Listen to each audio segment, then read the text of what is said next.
Hey, I'm D and you're watching D Explains It All. Well, sort of. As most of you, well, a lot of you, some of you know, Lupe Fiasco's long-awaited fourth album, Food and Liquor 2, The Great American Rap Album, has been released today, September 25th, 2012. If you don't know, Lupe Fiasco is one of my favorite artists ever, so in honor of his comeback, I'm reviewing both parts of Food and Liquor. These album review videos won't have my usual amount of humor or negativity, just me rambling about the music I like. If you're not interested, I recommend waiting until my next song review. To everyone else, let's go. Back to 2006 where this all began. Roll the intro. You want the flavor, ma? Hey, I gotcha. You want the realness? Well, I gotcha. I know you're sick of them niggas big current watcha. Either they pimps or they max or they mobsters. You want the real shit? Well, I gotcha. You see my niggas here? You know we proper. You know we do it right.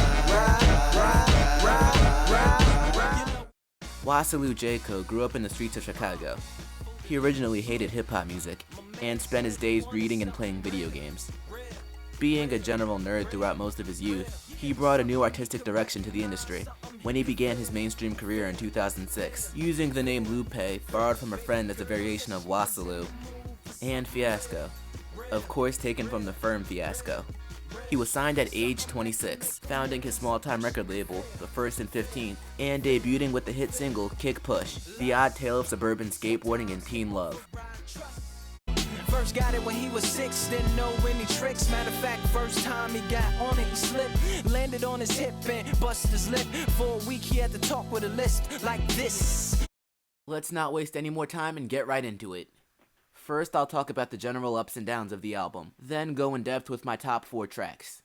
So, going on to the good things, this album is fantastic. It has songs that range from catchy to emotional, telling stories that can either be bright and cheerful, or dark, twisted, and or downright bizarre.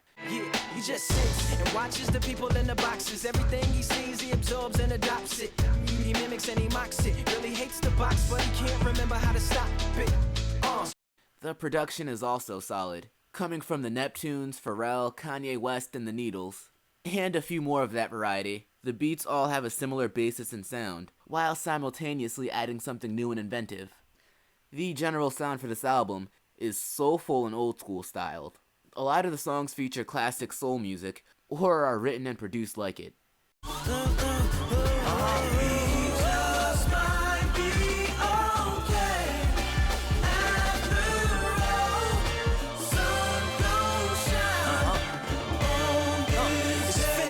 It fully matches Lupe's style at the time, and works pretty well. The bad of this album is something I can't really explain. To be completely honest, there are no bad songs on this album in my opinion. They range from instant classics to like 3 out of 5 at the least. There are a few minor gripes I have here and there with delivery, samples, and the guest singers, but the good far outweighs the bad. So to further explain, here are my top 4 songs off this album. In no particular order, first we have He Say She Say, featuring a chorus by First and 15th label mate Sarah Green, and backup vocals from Bishop J, or Gemini, or whatever the heck he called himself nowadays. This is arguably the most emotional song on the album. Without giving much away, it's a story about family, or more accurately, the lack thereof. Lupe isn't exactly at the top of his lyrical game here. He's your little boy, and you don't even bother. Like, brother without the R. Lame. But there's so much depth and feeling behind it, you can't help but be touched in a way. Not to break character here, but I'll say it's a song that a lot of people, myself included, can identify with. Not for the faint of heart, but if you're interested, the link to the music video is in the description. For those of us that can relate, it's a definite 5 out of 5. For those of us that can relate, it's a definite 5 out of 5. Next up is my favorite single, Daydreamin'. This song is amazing. It's a rap song, probably like none else you ever heard. It's deep and extremely abstract, while fun and upbeat. As a spy from behind my giant robot's eyes, I keep him happy cause I might fall out if he cries. Scared of heights so I might pass out if he flies. Keep him on autopilot cause I can't drive.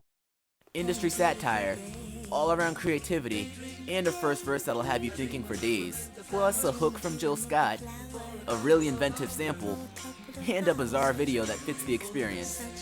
Seriously, it's one of his best songs. Go check it out. Link in the description. 5 out of 5. Next, I chose The Cool. Remember what I said about the stories being dark and strange? I can't even begin to accurately describe this song. I'll just say it's a bizarre and twisted fantasy story being told through rap.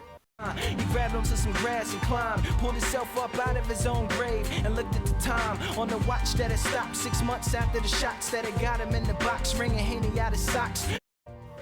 It's probably the most surreal experience you'll have in mainstream hip-hop. So once again, link below, though there's no music video this time. If you doubt it, I'll have you know that Lupe's second album was modeled after the story beginning here. You know, hence The Cool. Really hard to explain, but definite 5 out of 5. And the last song I chose is called Hurt Me Soul. Once again, a deep and emotion-driven one. It's less bound to a specific topic, and more of just ranting at the world for sucking so hard. The 3 choruses speak from the viewpoint of people around the world going through a tragedy of some kind. Here's an example.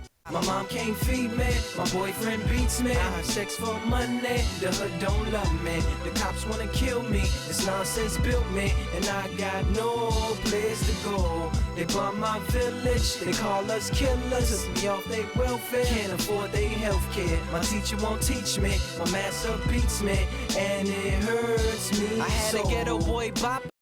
And the production is solid. It keeps the soul sound that runs through the album, while putting on a twist to reflect the sad nature of the lyrics.